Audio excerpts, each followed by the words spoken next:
केहू ना देखात बा जिया घबरात बाना मोरे आगे पीछे केहू ना देखात बा दिया घबरात बाना भाई बंधु रिश्तेदार जाके कोई ना दुआर भाई बंधु रिश्तेदार जो जाके ना दुआर यही बात सोच मान पछतात बा दिल घबरात बाना यही बात सोच मान पछतात बा दिल घबरात बाना मोरे आगे पाछे केहू ना देखात बा दिल घबरात बाना लागे भूख न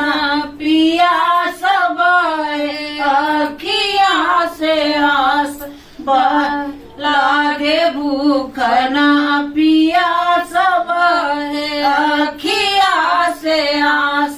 कोई पूछे नहीं मुँह से बात बा दिल घबरात बाना कोई पूछे नहीं मुँह से बात बा दिल घबरात बाना मोरे आगे पाछे को मोरे आगे पाछे केहू ना देखात बा दिल घबरात बाना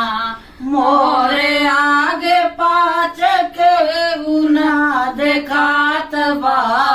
दिल घबरात बाना ई है स्वार्थ का जमाना कोई पूछ नहीं आपन ई है स्वार्थ का जमाना कोई पूछे नहीं आना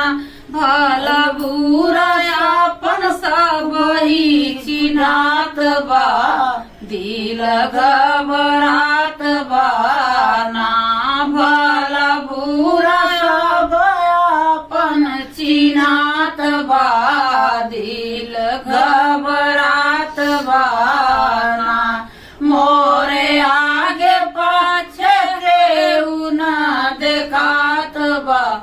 दिल घबरात बाना मोरे आगे पीछे केहू ना देखात बा दिल घबरात बाना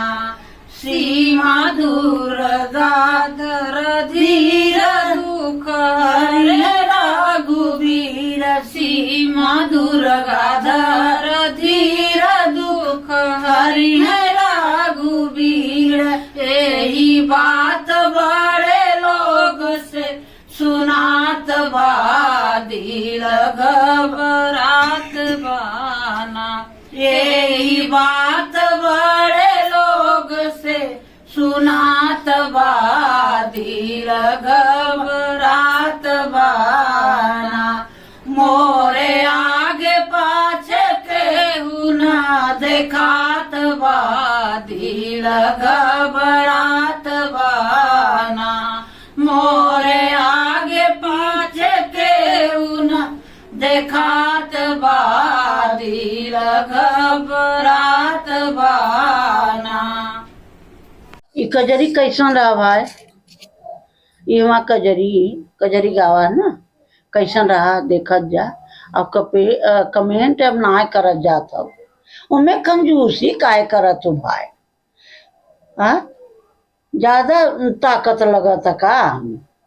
आई फटाफट कमेंट में लिख दिया कर जो करे को जन तोरे दिल में आवे। आजकल करत नहीं है तू सभी इसे अपन मन थोड़ हो गया थोड़ा बढ़ावत जा करबो ना कह दे जा भूल कमेंट कर जाते उत्साह बढ़ता हमारा। हाँ लेकिन भूल गए हो भूला मत लिख दिया कर। धन्यवाद।